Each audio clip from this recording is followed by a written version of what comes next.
Gazette du Togo, une vision sur l'actualité togolaise et sur le monde. Bonsoir à tous. Grand Carrefour, nouveau numéro. Mesdames et messieurs, merci de nous choisir encore. Eh bien, la pandémie Covid-19 fait toujours ses ravages. Au Togo, nous sommes à ce jour 109 cas confirmés positifs, malheureusement avec 7 décès et heureusement 64 guéris. Eh bien, la pandémie à Covid-19 a des retombées malheureusement néfastes sur tous les domaines, et essentiellement aussi sur l'économie et par ricochet le secteur privé qui est un poumon essentiel de cette économie, ressent aussi les effets négatifs de ce fléau planétaire, de ce fléau qui ravage le monde entier. Chaque État se défend comme il le peut. Le gouvernement togolais aussi, dans son ensemble, essaie de défendre l'après-Covid. Il y a forcément une vie, d'où des réformes au niveau de chaque département. Je veux le dire, le secteur privé aussi reçoit des réformes, des innovations. Aussi essentiellement, nous parlerons du climat des affaires au Togo et en particulier du secteur foncier cet après-midi dans cette émission. Et pour y aller, nous avons à ce plateau M. Bassim Soué, c'est bien ça, hein? Oui, c'est Bassim Soué et Jam Echaki. Tout à fait. Ejam Echaki, c'est bien. Vous êtes directeur adjoint des services techniques de la mairie de Lomé. Bonsoir, merci d'être à ce plateau avec nous. Merci beaucoup, c'est à moi de vous remercier. Très bien. Nous avons également M. Nicolas Akijetan, président de la commission d'inspection permis de construction. M. Akijetan, merci d'être à ce plateau avec nous. Merci, bonsoir, M. Touram. Alors, M. Ejam Echaki, je le disais tantôt, pas pour longtemps, le gouvernement togolais a pensé, ou alors pense à l'après-Covid-19 et veut revoir le secteur privé, tout en réfléchissant bien évidemment à des innovations, à des réformes à apporter au secteur privé. Si vous avez demandé aujourd'hui de nous faire un bref aperçu des réformes intervenues dans ce secteur privé de façon globale, avant qu'on entame le vif du sujet, le foncier qui nous réunit, que répondrez-vous? Merci beaucoup. Je crois que les autorités de ce pays ont le souci d'améliorer le climat des affaires. Et donc il y a eu beaucoup de réformes pour pouvoir attirer les investisseurs pour accroître l'économie togolaise. Parmi les secteurs impliqués dans les réformes, nous avons la construction, notamment la délivrance des permis de construire. C'est un indicateur sur lequel l'État a fait des efforts importants. Premièrement, nous avons la relecture du décret qui organise la délivrance des permis de construire. On était sur le décret pris en 1967 et en 2016, les réformes ont permis de relire ce décret pour améliorer la solidité de nos bâtiments et la fonctionnalité de ceux-ci. En dehors de la relecture du décret, nous avons l'automatisation de la délivrance des permis de construire. Toutes les procédures ont été informatisées et aujourd'hui, nos clients qui sont des architectes n'ont pas besoin de se déplacer à nos bureaux. Ils peuvent poster les permis directement dans le système informatique, dans notre application qu'on appelle le SICPC. Et déjà à notre niveau, nous allons vérifier les pièces, envoyer au service instructeur qui va étudier chaque pièce, et quand les règles d'urbanisme sont respectées, nous les techniciens nous émettons l'avis favorable et le permis est signé par l'autorité municipale au profit de l'architecte qui remet ça à son client. C'est vraiment les réformes essentielles. En dehors de ça, nous avons aussi les inspections des constructions. L'inspection des constructions, pourquoi? Parce que vous pouvez bien concevoir votre projet. Si ce n'est pas lui que vous réalisez, ça pose problème. Et donc, on a mis en place une commission d'inspection des constructions pour essayer de voir la conformité des constructions par rapport au permis délivré. Et nous avons la chance d'être sur ce plateau avec M. Nicolas Akijetan, qui est président de cette commission d'inspection des travaux. Très bien, merci. Alors, Monsieur Akijetan, aujourd'hui, si vous êtes demandé de faire un bref aperçu des réformes importantes intervenues, essentiellement au niveau du secteur privé, avant que nous revenions sur les fonciers qui nous intéressent à ce plateau. Que direz-vous? Très bien. Et le secteur privé dont je relève avait besoin d'un climat des affaires plus serein, plus attractif, afin que nous puissions conjuguer nos efforts avec des partenaires extérieurs au Togo, investisseurs notamment, pour pouvoir entreprendre grand. Parce qu'on ne peut pas se développer avec la politique des petits pas. Mais il y avait beaucoup d'obstacles. Et ces obstacles étaient le coût des prestations des professions libérales, par exemple, et surtout le délai relativement long que prenait chaque procédure. Et avec l'accompagnement de la Banque mondiale, qui avait son outil de mesure qui est Doing Business, le Togo a identifié ces pesanteurs et a décidé d'y mettre un terme en faisant des réformes très courageuses. Et on revient donc de très loin. Et avant, quand un opérateur économique arrivait au Togo et il fallait qu'il acquiert un terrain pour obtenir un titre foncier, voir un architecte qui lui fait le projet, obtenir le permis de construire pour commencer, il fallait compter minimum 1 an, voire davantage. Voire vraiment davantage. Aujourd'hui, cela est ramené à un maximum de 90 jours, tout ce que je viens de citer.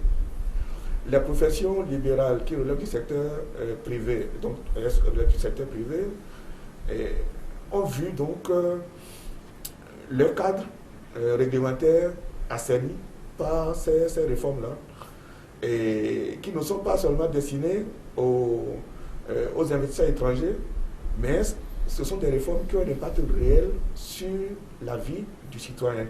Parce que, comme on l'a toujours répété, et à chaque rencontre, à chaque occasion où nous devions faire des comptes rendus, où on devait demander notre avis sur tel ou tel, le chef de l'État a souvent rappelé qu'il conduit ces réformes pour que le Togo occupe une bonne position pour attirer les investisseurs, certes, mais aussi et surtout pour que ça facilite le quotidien du Togolais.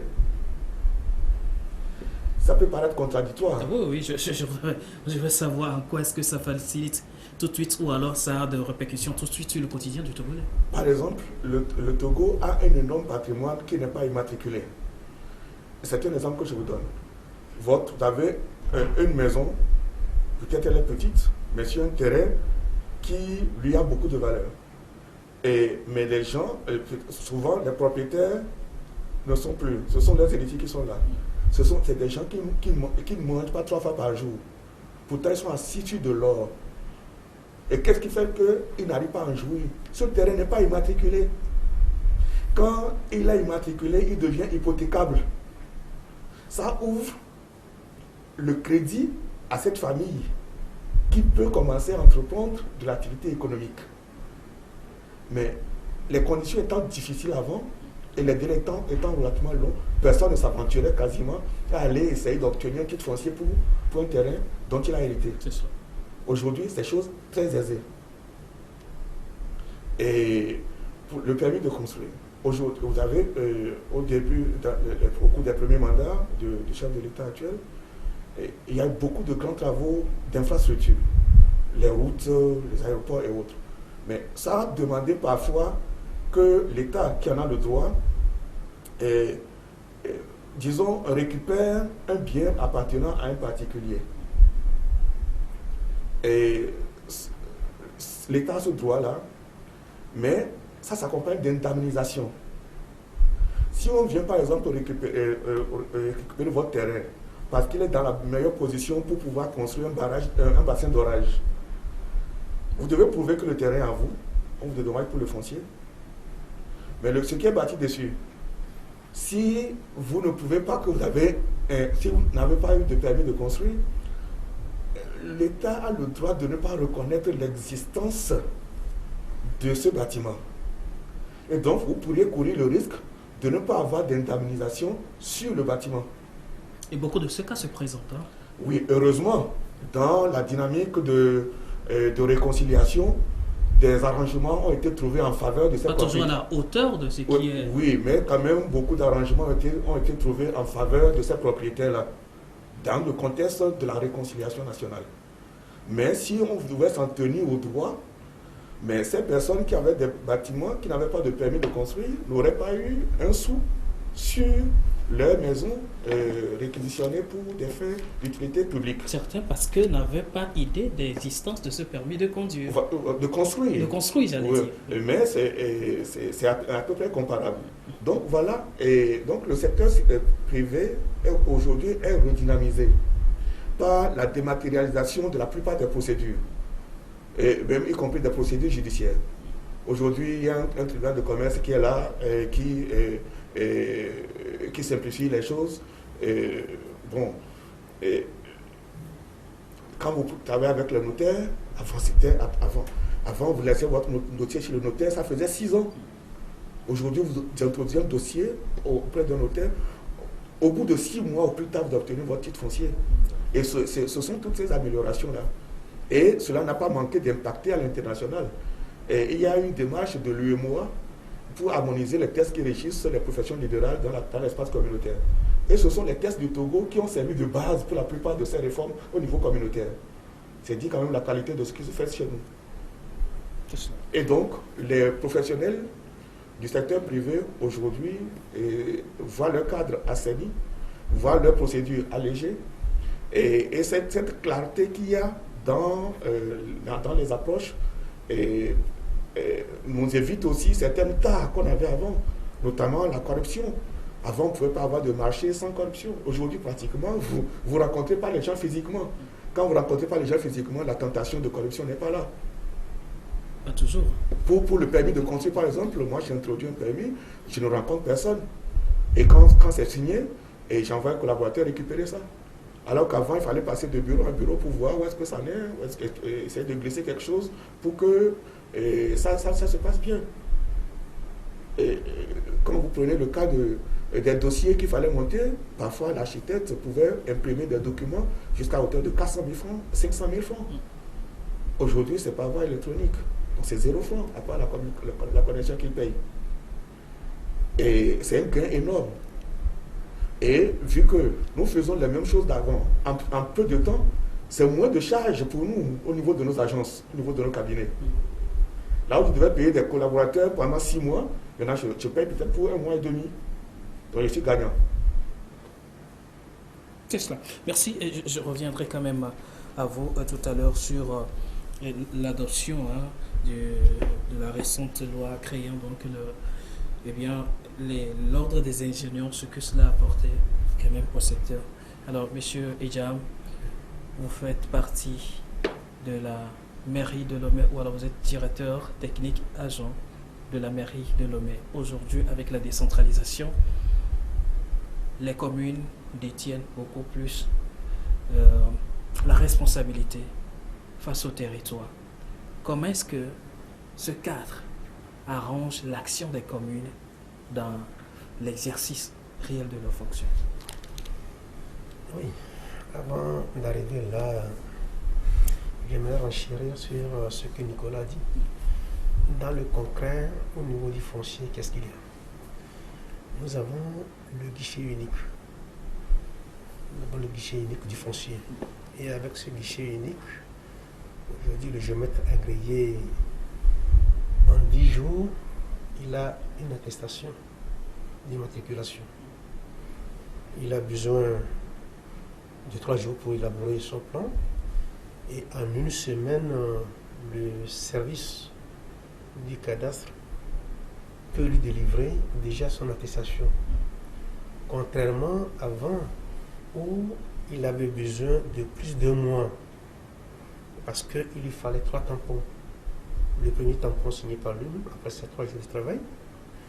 Le deuxième tampon au niveau du service de l'urbanisme.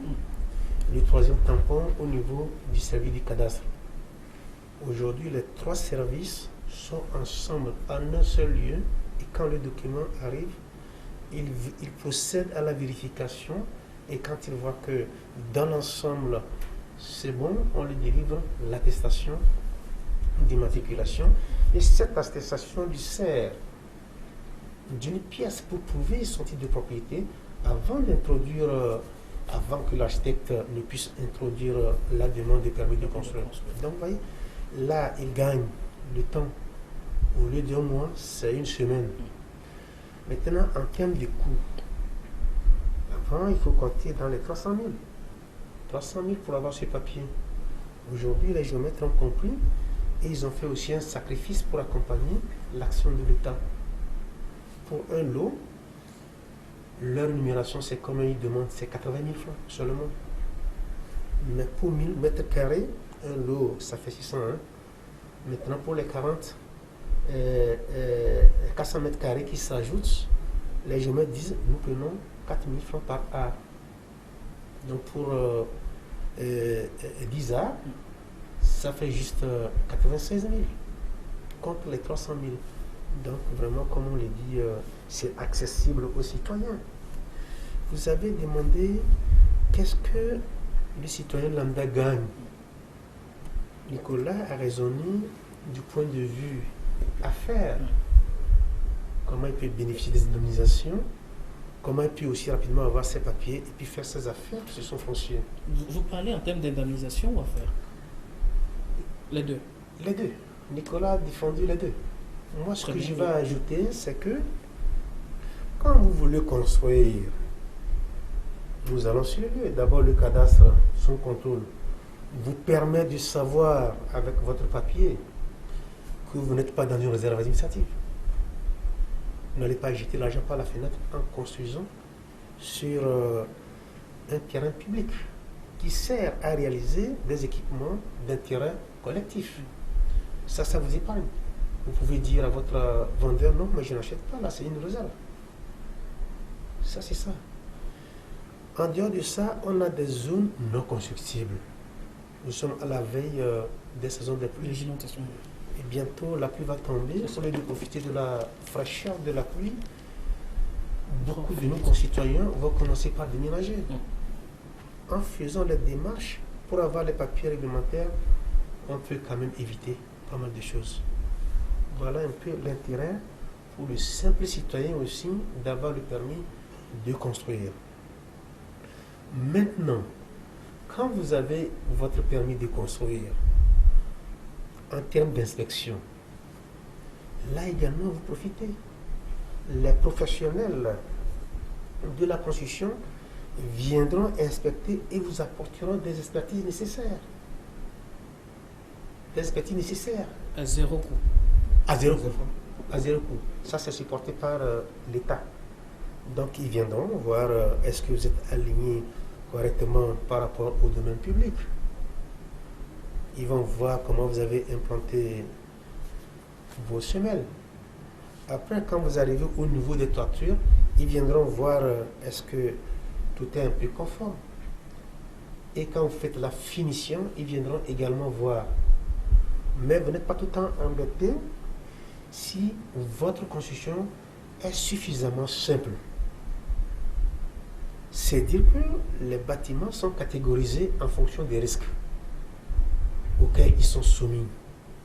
Pour des bâtiments à risque faible, petits bâtiments pour votre famille, on peut le mettre dans la catégorie A, risque faible.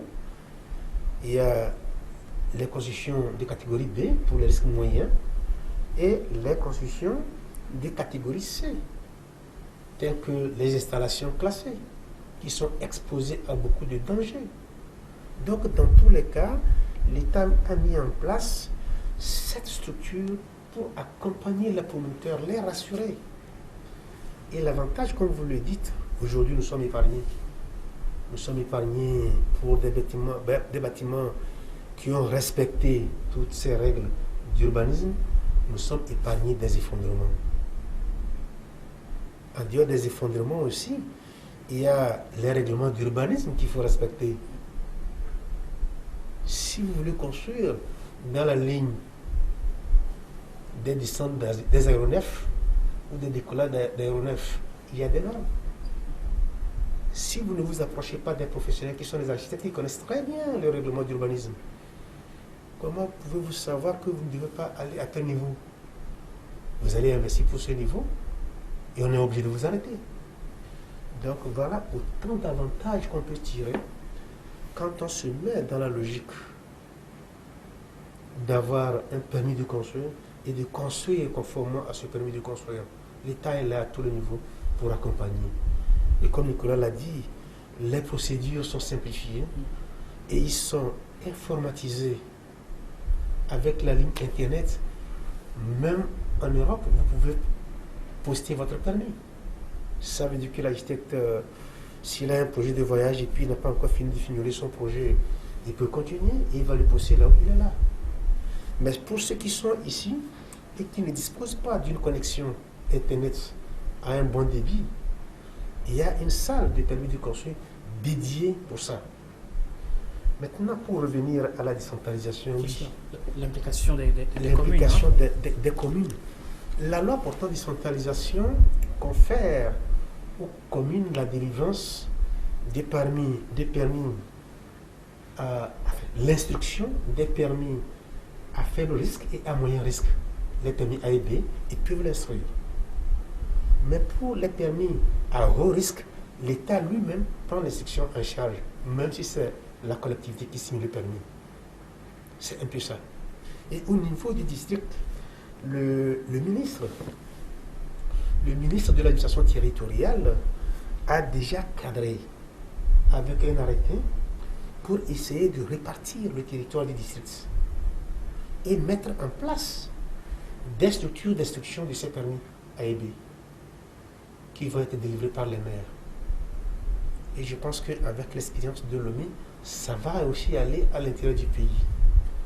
Donc les maires qui sont déjà élus ont commencé au niveau de l'OMI par délivrer des permis de construire sur leur territoire.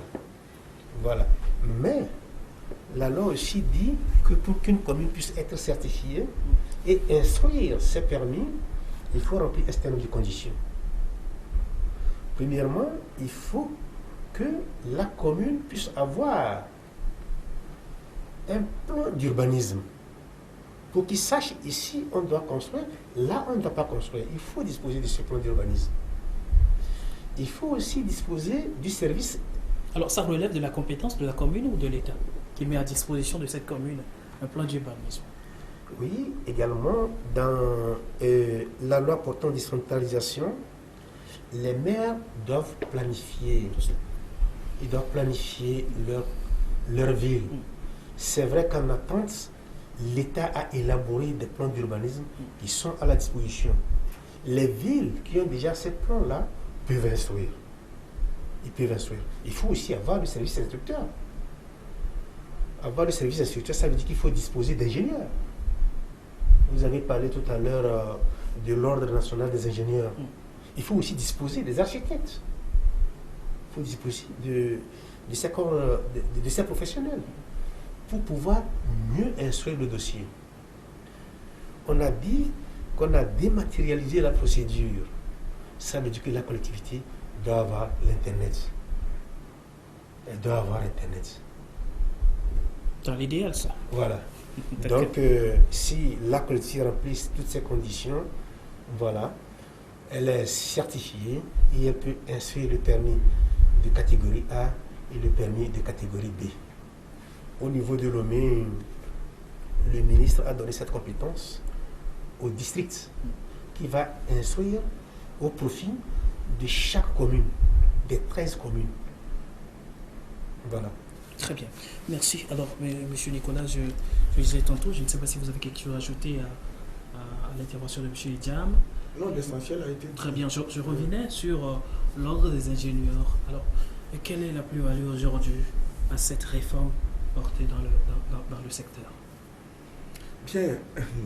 Moi, d'abord, je saluerai toujours la naissance fort heureuse de cet ordre qui est l'Ordre national des ingénieurs du Togo, ONIT. Et vous savez, il y a du génie dans beaucoup de secteurs d'activité. C'est ainsi que vous entendrez dire quelqu'un ingénieur, génie alimentaire, ingénieur, génie ceci, génie cela. Donc dès qu'il y a le mot, il y a des ingénieurs en informatique, des ingénieurs financiers, parce qu'il y a le génie financier. Et donc, une fois que quelqu'un porte le titre d'ingénieur, cela ne suffit pas pour le qualifier, pour être un professionnel du bâtiment ou des travaux publics. Il a fallu mettre de l'ordre. Et rien que pour ça, nous, architectes, on attendait la naissance de cet ordre des ingénieurs, que nous saluons toujours. Donc, cet ordre, les ingénieurs du bâtiment et des travaux publics sont un maillon essentiel de la chaîne de valeur de l'acte de bâtir. Et l'ordre des architectes était déjà constitué depuis bientôt 30 ans. L'ordre des ingénieurs est là. L'ordre des urbanistes est en train de faire son processus. Les autres professions, disons, qui sont proches du droit, les notaires, les huissiers, les avocats ont leur chambre ou leur ordre ou leur barreau. Et donc les ingénieurs, c'est avec beaucoup de satisfaction que nous avons accueilli leur arrivée, parce que ça permet de clarifier. Aujourd'hui, un ingénieur alimentaire, dont on ne conteste pas les compétences dans son domaine, mais n'est pas qualifié pour venir suivre un chantier de construction. Voyez-vous. Et puis, c'est un corps important, et parce qu'il n'était pas organisé comme cela l'est aujourd'hui, était perçu, était regardé d'en haut, alors que c'est des professionnels essentiels. Et ne sont pas les concurrents des architectes, ils sont le complément direct des architectes. Et les architectes aussi sont les compléments directs des ingénieurs. C'est pourquoi nous travaillons souvent ensemble. D'ailleurs, dans nos cabinets, soit les architectes et ingénieurs. Dans le temps même, ce n'était pas que nos tests, la déontologie a interdit ça là maintenant, un architecte pouvait être associé avec un ingénieur.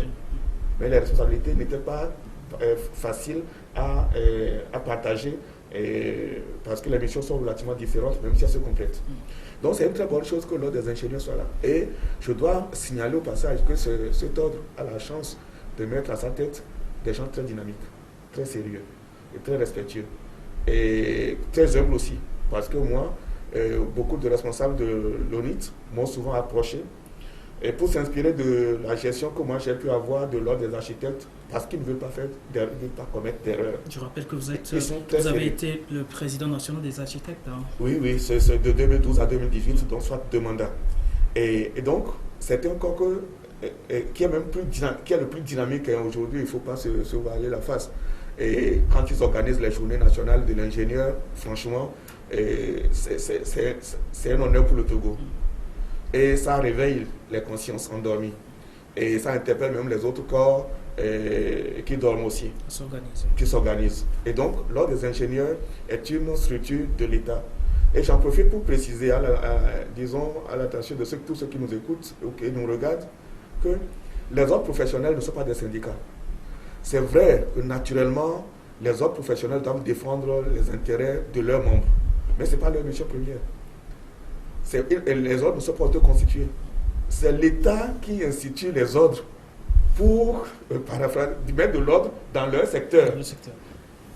Et donc, les ordres, c'est pourquoi chaque ordre a un ministère de tutelle. On n'est pas des syndicalistes. Et il y a dans des pays le syndicat des architectes, l'association des médecins privés et autres, qui eux sont des syndicats. Mais l'ordre national des architectes du Togo n'est pas un syndicat, c'est une institution. Je ne pourrais pas le qualifier de la République, mais c'est une institution de l'État, mise en place par l'État. Et donc, c'est le gouvernement qui donne le cap.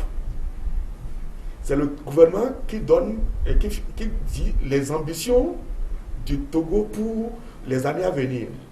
Et je voudrais rebondir sur la question que vous avez posée tout à l'heure. Les communes. Est-ce qu'elles ont un plan d'urbanisme?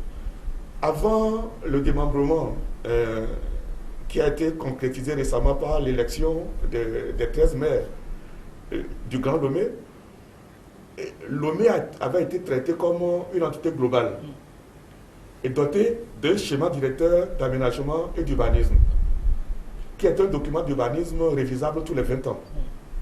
Le dernier, il est encore tout récent. Je pense qu'avec la communalisation nouvelle, chaque commune va s'approprier des projets qui étaient prévus pour lui en sans ignorer bien entendu qu'il y a forcément de l'interconnexion. Parce que quand vous faites par exemple un projet de transport urbain pour votre commune, eh bien, vous ne pouvez pas demander au transporteur de s'arrêter à la limite de votre commune.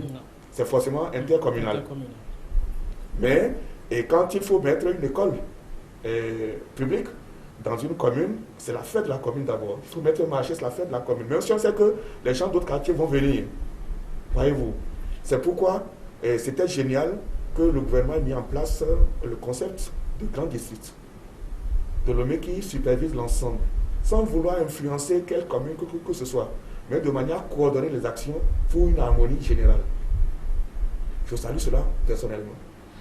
Et donc les ingénieurs ont leur rôle à jouer au plan de ces collectivités, comme les architectes ont leur rôle à jouer, les urbanistes ont leur rôle à jouer. Et je dois signaler également au passage que les réformes ont fait que les professionnels ont repris la main. Avant, par exemple, ce sont les opérateurs topographes, appointeurs qui faisaient les lotissements et qui malheureusement, avec la complexité de quelques géomètres agréés qui faisaient des signatures de complaisance, il y avait du désordre. Aujourd'hui, seuls les géomètres agréés ont le droit d'intervenir sur le terrain. C'est la même chose pour les architectes. Avant, c'était les dessinateurs bâtiments qui assuraient la maîtrise de la plupart des constructions. Et souvent, on avait entendu des immeubles tomber ici et là, et jamais il y avait d'architecte derrière. Voyez-vous, ça aussi, ça corrige aujourd'hui. Seul l'architecte a le droit de soumettre une demande de permis de construire aujourd'hui. Cela sécurise le promoteur, ça sécurise le pays entier. Donc c'est une très bonne chose. C'est pourquoi j'en appelle à la conscience de mes compères pour que nous reconnaissions enfin que tout ça s'est fait aussi en notre faveur. Et que quand on nous sollicite, que nous répondions. Nous sommes les premiers conseillers de ceux qui entreprennent de construire. Si celui qui entreprend de construire ne sait pas que lui doit avoir un permis de construire, c'est à nous de lui dire, avec pédagogie, pour l'amener à cette décision. Quand on doit recevoir une inspection, l'inspection n'est pas à charge. C'est pas, la commission d'inspection n'est pas, on aura l'occasion, j'espère, de parler un peu de comment se passe l'inspection au concret, mais ce n'est pas une brigade de répression. Non, au contraire, c'est une entité mise en place qui a reçu des instructions pour aller de façon pédagogique, pour aider les gens à mieux faire conformément à l'esprit du développement que l'on veut impulser et qui justifie ces réformes-là. Et donc, quand on vient, bien entendu, ce qui n'est pas bon, nous sommes obligés de le signaler. Mais on ne se contente pas de dire ça, c'est pas bon. On dit voici comment ça va se faire. Voici la méthode que vous devez utiliser. Voici le service que vous devez recourir. Parce que n'oubliez pas, le permis de construire qui a autorisé cette construction est un acte d'urbanisme. Un acte administratif d'urbanisme. Ce qui dit urbanisme dit que ce n'est pas trop de détails. Et donc, mais celui qui reçoit le permis, l'autorité communale lui fait confiance, qu'il mettra en place toutes les conditions, il réunira toutes les conditions pour bien construire. Notamment avoir une entreprise qualifiée pour faire l'exécution des travaux. Une entreprise qui sache lire les plans et qui soit consciencieuse pour respecter les prescriptions. Il faut qu'il y ait un bureau de contrôle indépendant qui s'assure que le dosage de ciment, l'approchage des armatures, que tout cela est fait dans les règles de l'art. Et que l'architecte lui-même puisse être présent pour faire le suivi. Parce qu'aucune œuvre d'architecte ne peut porter toutes les prescriptions. La présence de l'architecte est indispensable sur le chantier pour dire voici ce que je voulais en dessinant ceci ou en indiquant cela. Et le promoteur, il faut qu'il soit là pour qu'on ne fasse pas n'importe quoi avec son argent. Et n'étant pas du domaine, parfois c'est pendant le chantier que le promoteur comprend mieux son propre projet. Et des choses peuvent ne pas lui convenir. Et c'est à lui de demander des modifications. Son architecte va reprendre ses études partiellement pour faire cette modification-là, mais il faut obtenir l'agrément de l'autorité communale avant d'exécuter. C'est tout cela qu'on essaie de mettre en place. Donc c'est vraiment pour accompagner les promoteurs qui sont des citoyens et faire en sorte qu'il y ait une harmonie générale dans notre pays, dans l'acte de bâtir. Et que plus jamais on ne puisse craindre l'effondrement d'un immeuble en cours de construction ou à la fin du chantier. Très bien.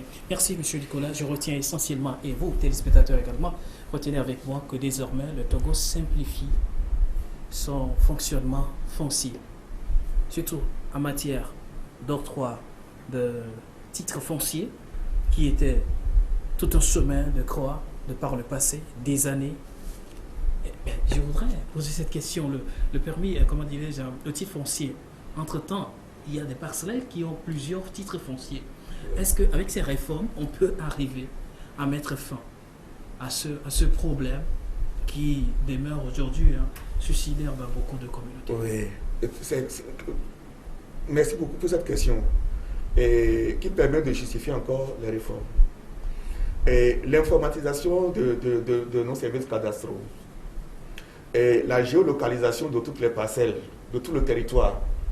Et ceci permet que quand une parcelle du territoire togolais est déjà immatriculée au nom de quelqu'un, un autre ne peut pas venir soumettre un papier sur ça. Parce que dès que le géomètre vient avec son plan parcellaire pour la vérification au niveau des services cadastraux, ils ont dans le système, ils ont tout le territoire.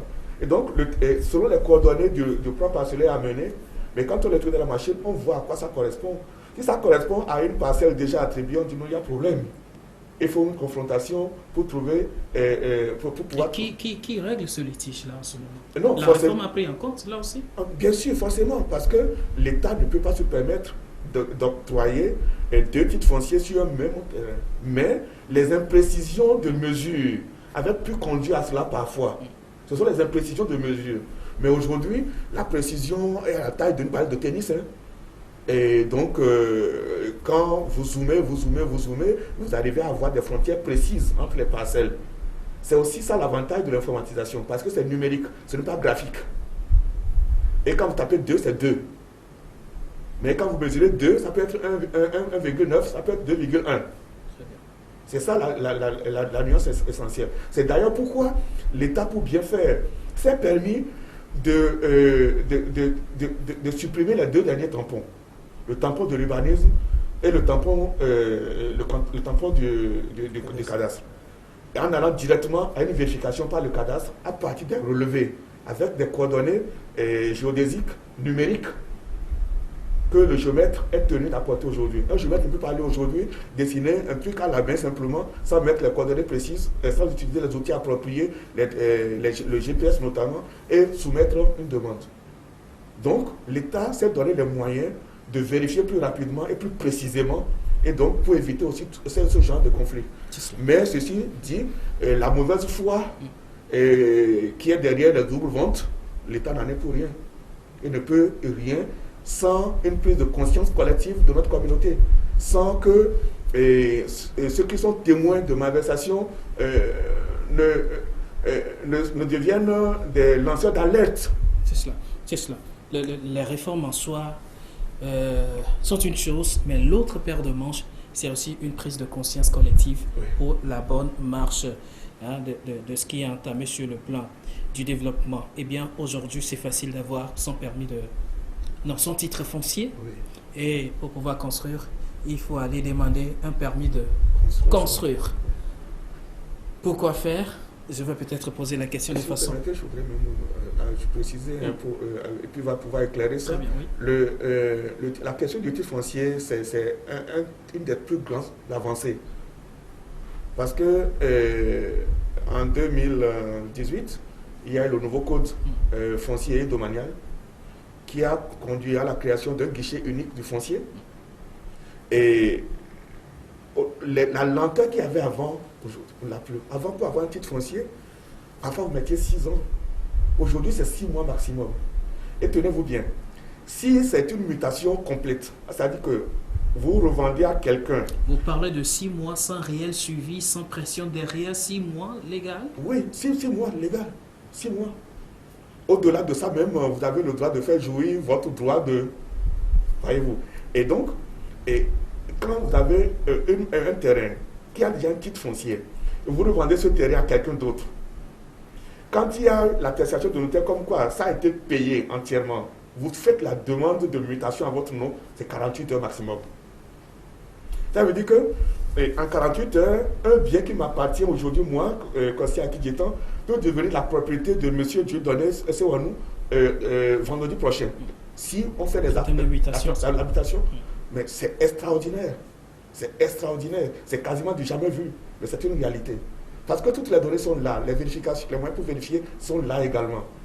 Et quand c'est comme ça, un investisseur qui vient au Togo, il prend son avion, il vient pour faire une semaine. On lui a parlé d'un terrain qui est là. Il vient voir que le terrain lui convient. Commençons les procédures. Avant de repartir, il a créé son entreprise dans 24 heures. Il a le titre foncier sur son terrain. Il peut commander les études d'architecture à son architecte. C'est une performance extraordinaire à saluer. Très bien. C'est pas pour rien que le Togo a engrangé 40 points en une année. Bon voilà, on ne finira jamais d'en parler. C'est cela. Merci, monsieur Idiam. C'est vrai que beaucoup aujourd'hui remettent ou alors doutent de l'intérêt de ces réformes intervenues dans le secteur foncier. On a tendance à dire que ces réformes ne profiteront qu'aux nantis ou alors qu'aux personnes avisées. À quoi va servir un permis de conduire, un permis de construire, j'ai ce lapsus là depuis la dernière fois, un permis de construire aujourd'hui à délivrer à un citoyen lambda? Oui, je crois qu'il faut le préciser que c'est une obligation pour celui-là qui veut entreprendre un projet de construction. Et il doit normalement avoir le permis de construire. Malheureusement, beaucoup de personnes ont construit sans avoir le permis. Ça veut dire sous peu, ce permis de construire sera obligatoire? Si, il est même obligatoire. Il est même obligatoire. Disons que les réformes rendent accessible l'obtention des permis de construire à ceux que nous appelons citoyens lambda, c'est-à-dire ceux qui appartiennent peut-être à des couches défavorisées. On l'a dit, au lieu de dépenser 300 000 pour avoir un levé parcellaire, vous n'avez qu'à dépenser plus de 89 000, 90 000, vous avez dit. Voilà, 96 000 seulement. C'est cela. Nicolas vient de dire, avant, eux, les architectes, ils dépensaient dans l'ordre de 300, 400, voire 500 000 pour produire une documentation physique et amener à nos services. Aujourd'hui, c'est 0 francs. Ça veut dire qu'il y aura répercussion sur le demandeur de permis de construire. Il y a encore d'autres étapes où tout est gratuit. Donc, c'est permettre aux citoyens qui ne sont pas très favorisés du point de vue économique ou social d'accéder à ce papier. C'est cela. Mais vous n'êtes pas sans savoir que pour pouvoir entamer ces procédures, il faut se faire accompagner d'un architecte relevant bien sûr de l'ordre des architectes, qui est recommandé par l'État. Et plusieurs Togolais aujourd'hui ne sont pas en position de s'offrir le service d'un architecte, monsieur Idiam. Oui, Nicolas l'a dit tout à l'heure, ce n'est pas seulement eux, il y a aussi les ingénieurs. Même au niveau de l'instruction, il faut l'architecte et l'ingénieur. Et puis aussi d'autres corps de métier, tels que les sapeurs-pompiers, pour regarder le côté panique et le côté risque incendie. On a besoin aussi des environnementalistes pour des immeubles de grande ampleur, pour essayer de voir le côté impact social et impact environnemental. Pour l'installation classée, il faut l'étude de danger. Tout ça. Donc, en soi, le cadre est normal, le cadre est bien posé, mais je parle surtout dans l'intérêt de ces ceux qu'on peut qualifier de bas peuple, entre guillemets, qui ont besoin aussi forcément d'un toit. Bien sûr, qui ont besoin d'un toit, bien sûr. Nicolas est là, il va répondre, il vous dira quels sont les honoraires des architectes et de l'architecte. Très bien, oui. Oui, et vous avez très bien dit que le citoyen lambda au Togo n'a pas accès à l'architecte. Je me souviens encore d'une phrase du chef de l'État qui disait « Messieurs les architectes, faites en sorte que chaque Togolais ait accès à la qualité architecturale. » Et il nous a été reproché, par exemple, que nous soyons tous installés à Lomé. Il n'y a aucun architecte établi officiellement à l'intérieur. C'est une anomalie. Donc, nous ne sommes pas restés insensibles à cela. Et le Togolais doit avoir accès à l'architecte. Mais beaucoup de Togolais ont peur d'aller vers l'architecte parce qu'ils se font une idée totalement erronée de l'architecte. C'est vrai que, vu le nombre que nous sommes, on peut considérer qu'il n'y a pas assez d'architectes pour le Togo. Nous sommes à peine 150 architectes opérationnels, légalement inscrits. pour 7,5 millions d'habitants environ, ça fait à peu près un architecte pour 50 000 habitants. C'est faible. En Belgique, il y a un architecte pour 1200 habitants. En France, il y a un architecte pour 2000 habitants. Et donc ça, c'est une réalité. Mais nous avons la chance d'avoir une école d'architecture au Togo pour 14 pays, avec qui forment de nombreux Togolais, de nombreuses Togolaises très talentueux et talentueuses. Mais dans la pratique, qu'est-ce que ça coûte un architecte? Il ne faut pas d'abord commencer par regarder le coût. Il faut regarder ce que vous apporte l'architecte. L'architecte vous accompagne pour traduire vos besoins exprimés, et parfois même non ressentis, en projet d'aménagement.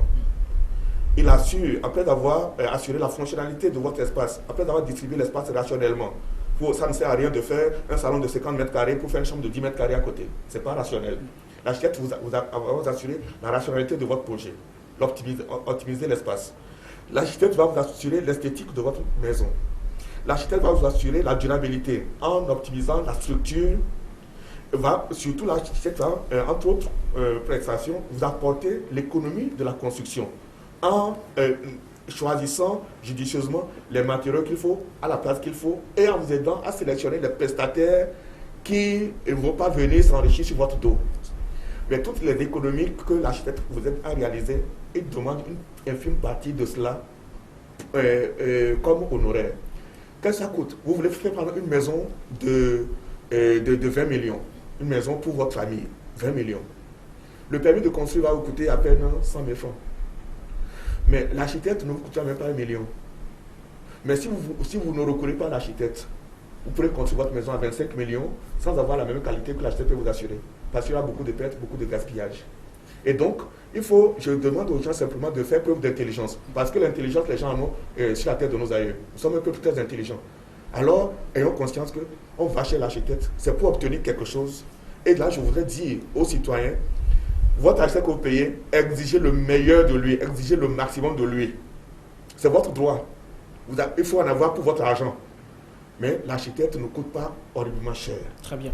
Alors monsieur Akidjitan, je vais rester un peu avec vous pour partager cette inquiétude d'un téléspectateur avec vous très rapidement avant d'évoluer parce que notre temps aussi nous talonne.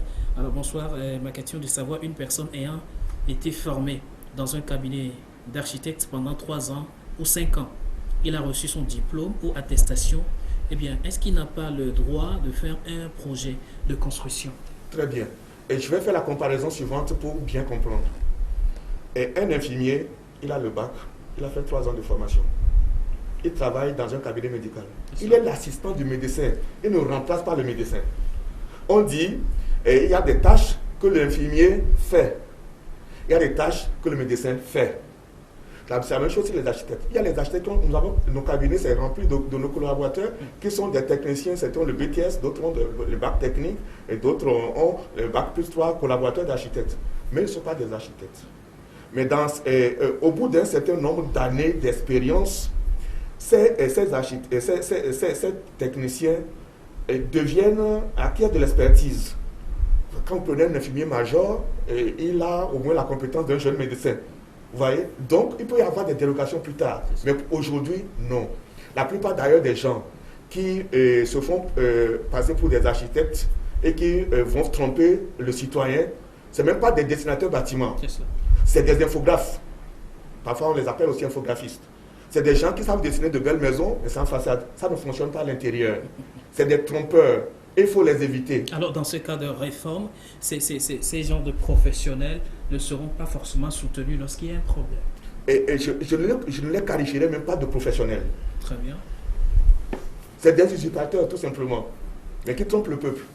Alors, quand quelqu'un s'adresse à vous en disant qu'il est architecte, demandez-lui quel est son numéro d'inscription au tableau de l'ordre.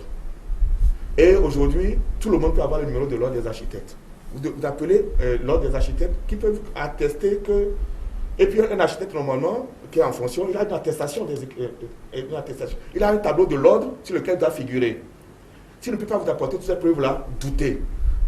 Et comme dans le doute, il vaut mieux s'abstenir, abstenez-vous et aller vers de vrais professionnels. Maintenant, il y a une initiative qui est prise par le gouvernement et depuis un moment, les travaux sont en cours, c'est pourquoi ce n'est pas encore visible. C'est de faire en sorte quand même qu'on finisse par doter le ministère de l'Urbanisme de plans type de construction simple. Quelqu'un qui veut construire 2 chambres salon sur son cadre de l'eau, il faut qu'il puisse aller au ministère de l'Urbanisme, qui dise, bon, je veux construire 2 chambres salon. Qu'est-ce que vous me proposez? On va sortir les différents plans qui correspondent à peu près à la configuration de son terrain. Et s'il choisit un plan, et les services de l'urbanisme ou des architectes qui sont en contrat avec le ministère de l'Urbanisme pourront être saisis pour adapter le plan choisi au terrain en question. C'est des permis de catégorie A. Peut-être que ça lui coûtera 50 000 francs, 100 000 francs, au lieu de coûter 500 000 francs si elle va directement un architecte. Nous pensons que c'est comme ça que nous pouvons aussi aider nos concitoyens à prendre conscience de l'importance de l'architecte. Je finis en disant ceci. Souvent, des gens de chez moi viennent me voir timidement pour me demander de leur faire un plan. Certains viennent, d'autres ne viennent pas. Ceux qui viennent, à la fin, quand ils demandent qu'est-ce qu'ils vont payer, je descends la liste des frais et puis je dis, bon, ça là, c'est pour moi-même. Bon, comme tu es mon frère, je peux t'éliminer ça. Les gens sont surpris. Mais quand après, le bâtiment est construit, d'autres personnes vont rendre visite, les commentaires qu'ils font que moi, je gagne du marché après. Ça veut dire quoi? Qu'il y a une qualité certaine. Ce n'est pas une certaine qualité. C'est une qualité certaine. Qualité sûre. Qualité sûre dans le projet conduit par un architecte. Les brebis galeuses sont partout. Et puis on peut trouver parmi nous certains qui se comportent mal parfois, mais en règle générale, vous avez recours à un architecte, vous avez un bon produit à la fin. Très bien. C'est vrai, notre temps de talon. Oui, monsieur Dian, vous voulez ajouter quelque chose? J'allais dire que sur le plan réglementaire, l'arrêté 115 définit clairement le professionnel qui doit monter le projet ou qui doit instruire le projet. Donc est appelé architecte qui monte le projet ou qui doit instruire le projet. C'est celui-là qui a fait minimum bac plus 5 et est inscrit à l'Ordre national des architectes. Du côté des ingénieurs, c'est pareil. Il faut au moins faire bac plus 5 et être inscrit à l'Ordre national des ingénieurs. Donc, pour nos concitoyens qui veulent entreprendre des projets de construction, celui qui vient vers vous pour dire qu'il est architecte, demandez-lui son attestation. Et demandez-lui son numéro d'enregistrement au niveau de l'Ordre des architectes. Et c'est facile. Ou venez carrément au service du district. Nous avons le tableau de l'Ordre des architectes où on pourra facilement, et d'ailleurs même c'est téléchargeable, vous pouvez facilement télécharger et savoir est-ce que celui qui est venu vous voir, il est architecte agréé, oui ou non. Très bien. Alors, bon, c'est vrai, notre temps est parti, mais de facto, celui qui construit aujourd'hui ou qui a sa maison qui n'a pas de permis de conduire ou de construire, qu'est-ce qui le guette? Oui, la loi a prévu les certificats de régularisation. Si vous avez déjà construit votre maison, vous demandez à l'architecte agréé, il vous reconstitue le projet, vous le soumettez et vous avez un certificat de régularisation. Si votre construction respecte, comment l'appelle-t-on, les normes, et ça les dit règles d'urbanisme. Voilà, qu'une maison d'habitation peut arriver à une modification après l'inspection. Monsieur l'inspecteur, je reviendrai à vous. Après l'inspection, recevoir des modifications pour pouvoir répondre, non? Si vous voulez, la commission d'inspection vérifie que la construction répond au permis de construire. Si vous faites autre chose que votre permis, bien entendu, on va vous demander de vous conformer à votre permis de construire. C'est un peu ça. Mais bien sûr que vous pouvez modifier en cours de chemin votre projet. Nicolas l'a dit. Si vous le modifiez, qu'il ne touche pas à la façade et qu'il ne touche pas, comment l'appelle-t-on, aux structures, c'est acceptable. Il faut faire le plan de recouvrement. Mais si ça touche à la façade, ça touche à la structure, il faut recourir à un nouveau permis de construire. Très bien. Merci. C'est un sujet un peu dense. Nous aurons le temps encore de revenir là-dessus. Notre temps est déjà parti, M. Nicolas. Voilà. Et la régularisation, pas pour défaut de permis, quand le bâtiment est déjà construit, avant donc la réforme, le nouveau décret l'a bien prévu. Et il y aura sûrement une commission, un peu à l'image de la commission d'inspection, pour passer, pour analyser. Et s'il y a des anomalies énormes, on va vous suggérer des améliorations. Par exemple, il est interdit d'ouvrir des fenêtres chez le voisin. Si vous en avez une comme ça, on va vous demander de fermer cette fenêtre-là et peut-être d'en ouvrir une autre pour pouvoir avoir l'aération et l'éclairage nécessaire. Donc, il y aura de petites retouches à faire pour que quand même le certificat ne soit pas un non-lieu, mais que le certificat rende le bâtiment à peu près conforme à l'esprit du décret qui réglemente les actes de bâtir. Très bien. Monsieur Ediam, malheureusement, nous allons devoir clore cette émission. Votre mot de la fin. Je rappelle à nos chers téléspectateurs, ceux qui envoient de multiples questions, que nous aurons le temps de revenir sur vos différentes préoccupations parce que le secteur foncier aujourd'hui relève vraiment d'une particularité à gérer avec beaucoup de tact et de finesse. Monsieur Akijetan, oui. Votre mot de la fin. Bien, je voudrais d'abord remercier RTDS d'avoir bien voulu nous accueillir ici pour échanger avec nos concitoyens sur les réformes en cours, parce qu'elles ne sont pas terminées. Mais je voudrais leur dire que ces réformes sont d'abord, puisque ces réformes, certaines font l'objet de lois. Il n'y a aucune loi contre le peuple. Les lois sont toujours faites d'abord en faveur du citoyen. Et notre pays a besoin de performance. Et chacun doit mettre du sien. Et donc, les réformes qui sont en cours, elles commencent à porter des fruits. Le Togo est assez sollicité aujourd'hui pour l'entrée d'investisseurs étrangers. Nous, les professionnels, notre pays compte sur nous. L'expertise locale est en train d'être valorisée. Et donc, comprenons et ouvrons les yeux pour voir ce qu'il y a de bien chez nous. Rentrons dans le mouvement de qualité et de performance pour que notre pays puisse atteindre les objectifs grandioses que ces dirigeants ont fixés et que nous pouvons atteindre. C'est à notre portée. Mais si nous doutons, si nous croyons que c'est à l'étranger que se trouve le bonheur, si nous pensons qu'au Togo, il n'y a pas de professionnels compétents, nous allons passer à côté. Nous, les experts sont là, le cadre réglementaire est amélioré et les opportunités sont là. Unissons-nous, battons-nous.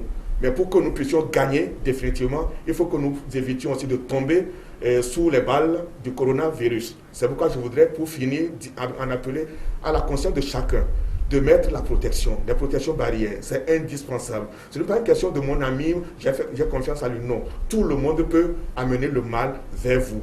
Protégez-vous, protégez les autres. Je vous remercie. Merci, monsieur Nicolas. Eh bien, monsieur Ediam, votre mot de la fin. Oui, je crois que les enjeux sont là, ils sont grands. Nous avançons, il faut qu'on avance. Et il est de bon ton que le citoyen accompagne l'administration, le citoyen accompagne l'autorité pour que les réformes aboutissent. Et comme on l'a déjà dit, les réformes, c'est à l'avantage du citoyen. Mais s'il ne participe pas, ça va être un peu difficile. Donc, j'invite les citoyens à accompagner l'État dans ces réformes. Et aujourd'hui, l'autre opportunité, c'est la décentralisation. Nous avons des maires plus proches que nous. Et donc, ils vont voir de très près nos problèmes et ils vont nous accompagner dans le domaine de la construction et dans le domaine du foncier également. Merci.